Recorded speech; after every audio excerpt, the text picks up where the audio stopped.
I'm a little sick right now, and I probably shouldn't be recording this, but procrastinating is worse. So, I recently went camping with Buffy and his family, and the camping site was advertised with bears. So, I'm here to tell you all about it. To get to the campsite, we had to drive around for 3 hours. And I personally like to sleep in the car because I get car sick very easily. So, I was in the middle of that, but then I woke up to the feeling of my right foot falling asleep. And Bubby was sleeping next to me, also in a little bit of a problem. He needed to pee. But unfortunately, Bubby's dad told us that there will be no rest stops for a while.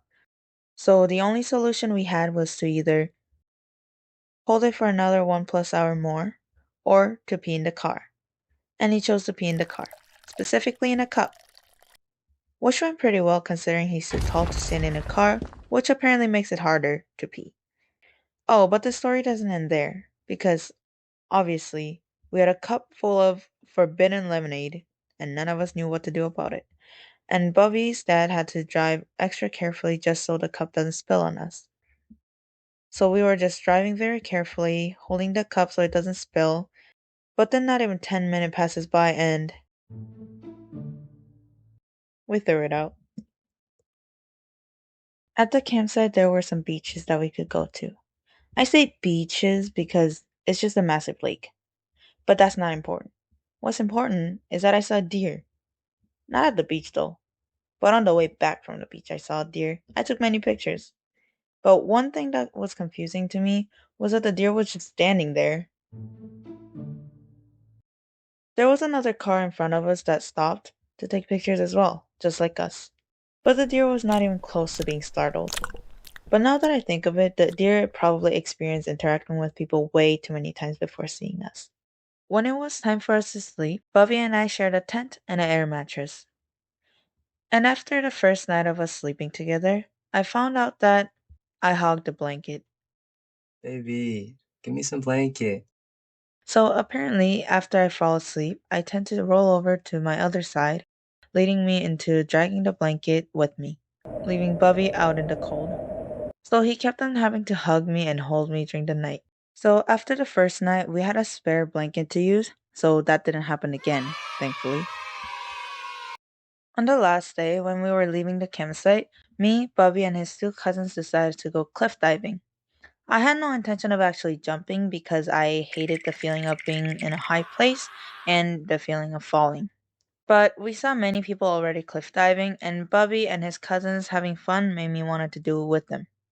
So I quickly changed into my swimsuit and joined them. First, I went up to the easiest level, just to ease in a little bit. Even when I was standing on the rock, I could tell it wasn't very high, so I should have been able to jump with no problem, right? Wrong. I was so scared. Bubby had to jump before me, and I followed him right after. When I was jumping, I held onto my nose so the water wouldn't get in my nose. But unfortunately, the impact of the water made me let go of my hand, which for the second jump, I went to a slightly higher one. I thought that since I jumped once already, I should be fine. But no. Let me tell you something. Let me tell you something. All right. Let me tell you something. Let me tell you something. But Bubby and his cousin told me that they will jump before me to encourage me to jump as well. I was still very much scared, but having them to do this for me just so I can overcome my fear, I couldn't let them down. On this jump, I thought, since last time I didn't hold my nose tight enough, I'll hold it tight enough this time. But the impact of the water made me lose the grip once again, and the water shot up my nose. Again. I had so much fun camping. Although I couldn't see the bear, that was probably for the best. I haven't camped in a very long time, so I was pretty nervous. But other than the mosquitoes and not very clean toilets, it was very fun. I know there weren't many stories about the actual camping part, but these are the ones that I could remember more vividly. So yeah. Anyways, thank you for watching. If you want to subscribe, there's a subscribe button down below, and see you later.